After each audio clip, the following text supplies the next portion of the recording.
Get up, DC. Let's get back to our election coverage this morning. In less than 10 minutes ago, CBS News and the Associated Press projected that Donald Trump as the 2024 presidential race.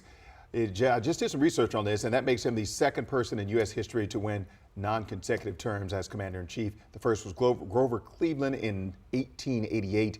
That's 136 years.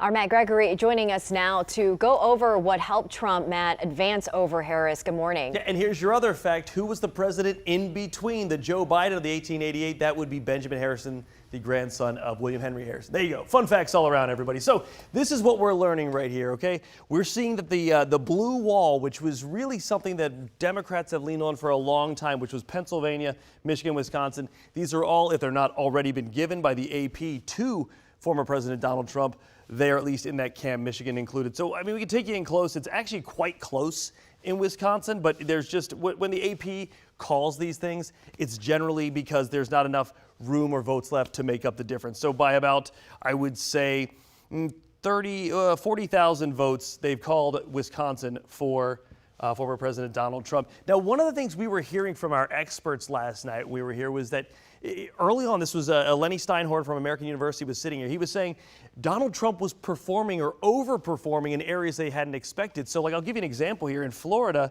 which has historically been closer, Donald Trump here winning by with 56% of the vote. That's nowhere near how close it was with President Joe Biden. So that's sort of what we were seeing across the board, was an overperformance of what was expected, especially in Virginia.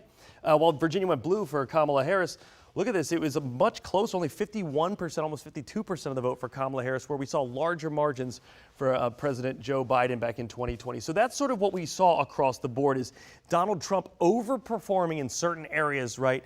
And then that really did end up translating to places like Pennsylvania, where throughout the night, it just seemed like the lead was insurmountable. It was about, they're separated by a little under 200,000 votes right there. That's just one of those things that I don't think many people expected with the blue wall in Michigan. And when I talk about Democratic strategists, they certainly were not calling for that. But that's where we ended up this morning. We've got sort of the blue wall broken again, just like in 2016. And it looks like at this point, the AP and CBS News both calling the presidential race of 2024 for Donald Trump. Back to you guys.